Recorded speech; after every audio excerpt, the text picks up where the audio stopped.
8 time futures. You can also get it from the quarter, okay, whether it is the first quarter or second quarter, according to that. Yeah, so you can also play around with this. There are so many applications and so many, you can say, some examples I have just showcasing in this. Let's also focus more on this. Yeah, so this churn prediction.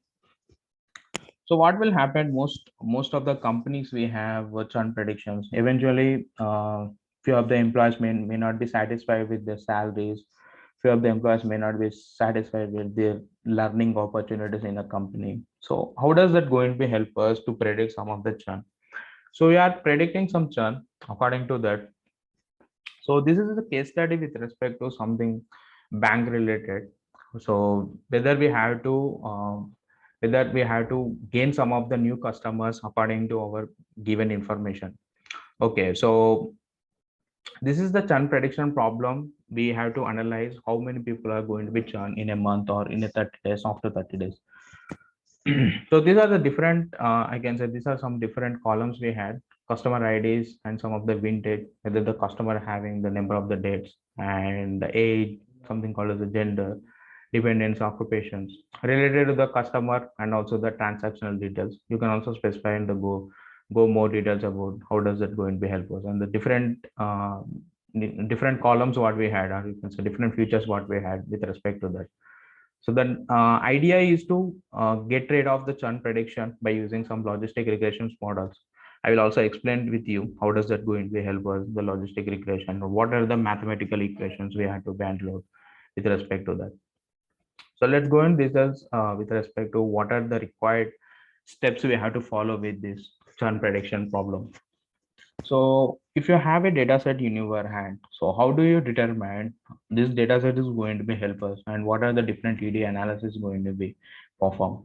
So first thing first, we have to load the data set, and by using some of the packages and libraries what we had. And obviously we have to do some pre-processing.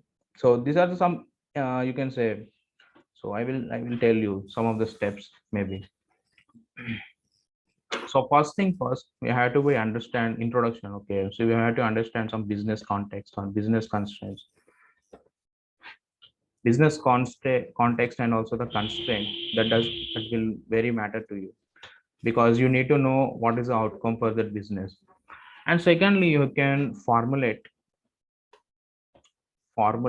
your business to ML problem.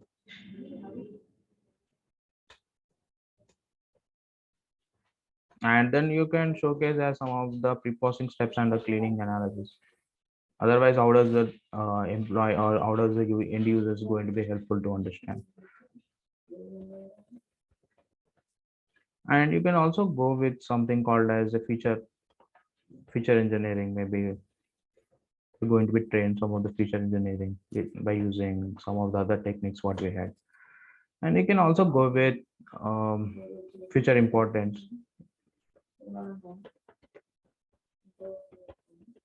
and the selection process. Then you can go with modeling. Then you can go with the productionization, or you can say you can go with the evaluation. How does it going to help us? You can also make it as a monitor on the production. After monitor, you can also productionize this. Then you can test it by using in test the statistics you want to have. So this is a basic and standard approach we have to follow for every kind of case studies. Okay, so this is standard approach, I can say. Every industry is also nowadays following with these approaches.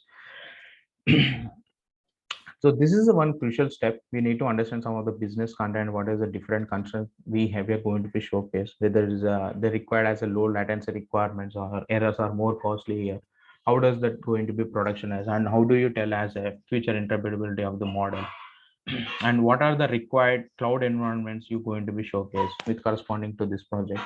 So some of the business constant, and you can say, and how do you formulate to the ML problem? So what is the basic advantages corresponding to, if you're just passing to the ML problem, why not we cannot be applied without ML? So these are the some questions we have to answer it whenever you encounter any kind of the project. That is very helpful to identify them. And pre-processing steps and missing values, this is also very important step. Suppose you have a data set. Okay, you have a data set, you have so many missing values. So how do you handle with corresponding to that? So typically what will happen if you have a raw data set. Okay, so if you have a raw data set, typically what will happen, the more than 10%, let's take some of the probability value maybe. Okay, so you have a data set corresponding some of the variables in your data set. This is a target variable has a classification task. So variable, you can say missing values maybe comes from NaN, or missing values may come from null, or maybe a zero for the numerical purpose. Okay, so these numbers, how do you calculate and how do you approach with these numbers? If you have more than 20% in a futures or 10% in a futures, so this is going to be very helpful to data leakage, right? If you directly remove, it's going to be very helpful to the data leakage. So without any data leakage, how do you impute this? So we have some of the techniques, I can say mean, median, and mode imputation. Few of the people are not aware how to utilize that. Few of the people will arrive how to utilize this and what are the different techniques we had. So I can say we cannot directly use what exactly the mean and median values and the mode approaches. We have to use to understand some of the business domain. So what will happen if I make it as, suppose if I make it as numerical values to mean, some frequency or categorical values to median, or the mode, you can say, so the frequency of the values. I will also discuss these concepts maybe next classes. So ordinal values for the discussing with median, any kind of the boolean value. So few of the people may not be aware how to utilize this median and the mode.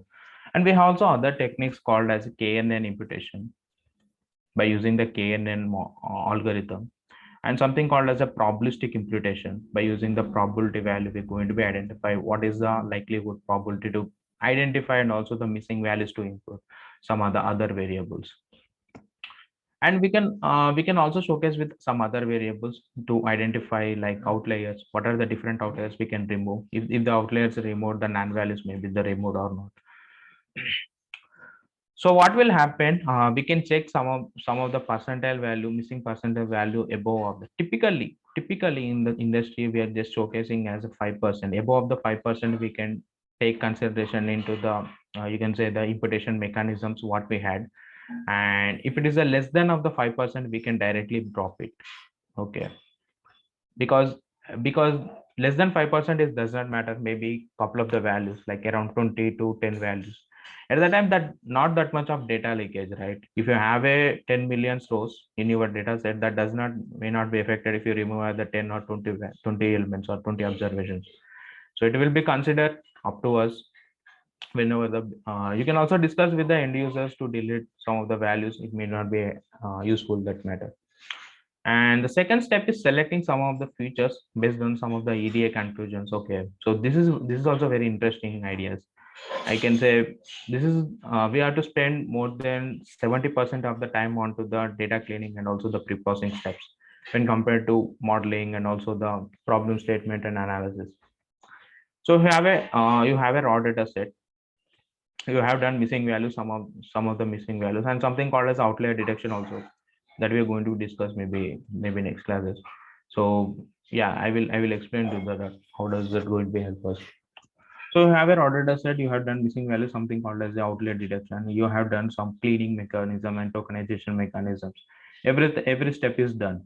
Then we have to more focus on something called as a feature engineering, right? Importance and also the feature engineering. In this step, you have to convert something categorical to numerical vectors, or categorical to some numerical object. Then the more model is going to be help us to understand. You can also do something called as a standardization and also the normalization to rescaling of some of the data. Okay. So what will happen in this step? Eventually, all the consideration of the features what we had, like numerical variables and also categorical variables and also the text variables and the ordinal variables. Eventually all the people going to be applied with respect to some of the standardization or maybe the normalization or the something called as a forward future selection, backward future selection. We have some different methods we are going to be follow, but it may not be applicable blindly. Okay, so some of the algorithms may be works with some different approach methods, or some of the algorithms may be approached with different algorithms.